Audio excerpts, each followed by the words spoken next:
ایمان کو تازہ رکھنے کے لیے نماز، دن میں 5 مرتبہ اپنے مصروفیات سے نکلو.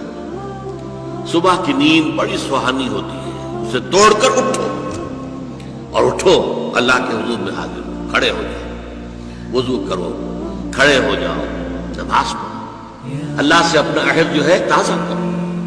ایاک نعبد و ایاک نستعین، اللہ تعالیٰ کے ساتھ اپنے اس عہد کو دوبارہ استوار کرو، تازہ کرو.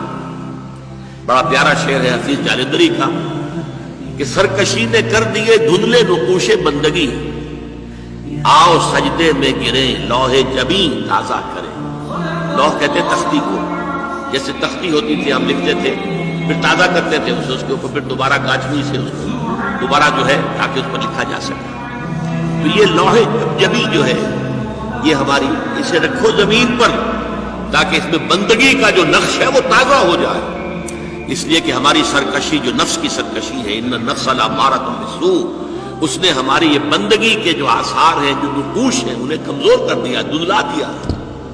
تو نماز ایک ستون ہے، اور یہ جان لیجئے کہ اسلامی معاشرے کے اندر اس کی تنظیم، اس کی آرگنائزیشن کے لیے یہ یوں سمجھیے رکن رکین ہے، یہ عمود ہے، یہ سب سے بڑا جو ہے بنیاد ہے.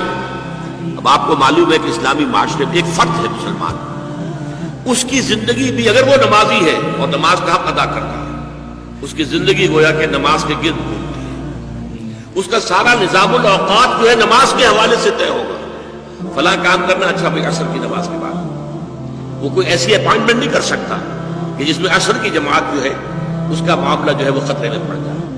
مغرب کے بعد اس کا سارا معاملہ چلے گا، اس کا روٹین جو ہے اسی کے گرد گھومے گا. یہ گویا کہ کھوٹا ہے جس کے گرد اس کے معمولات زندگی جو ہے، اس کی چکی جو ہے وہ چل رہی ہے. اسی طریقے سے معاشرہ اب 5 مرتبہ دن میں مسلمان مسجد میں جمع ہو رہا ہے، ایک امام کے پیچھے کھڑے ہیں، اور ایک دفعہ ہفتے میں جو ہے بڑی آبادی کے لوگ جو ہیں مسجد جامع میں جمع ہو گئے.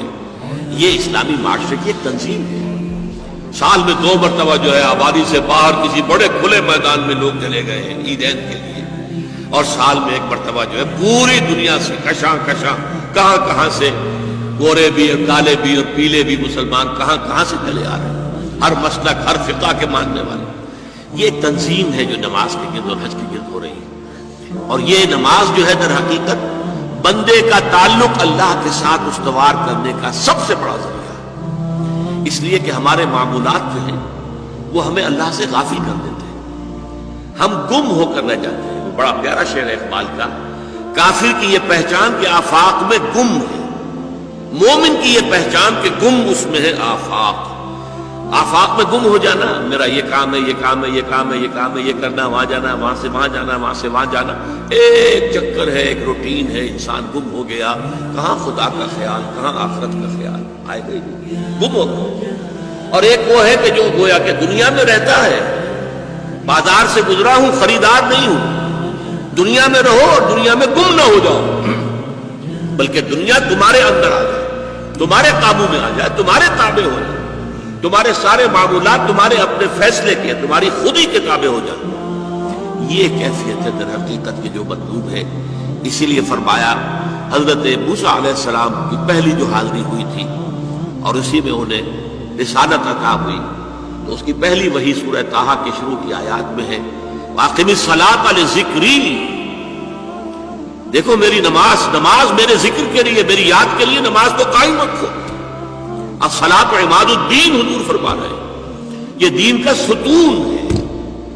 اس دین کی عمارت اس پر کھڑی ہوئی. جیسا کہ میں نے عرض کیا، ہمارے شخصی بھی معاملات اور معمولات اس کے گرد گھومے، اور ہماری اجتماعیت جو ہے، ہمارا معاشرہ اور ہماری ملی تنظیم جو ہے، اس کی بنیاد بھی ہے.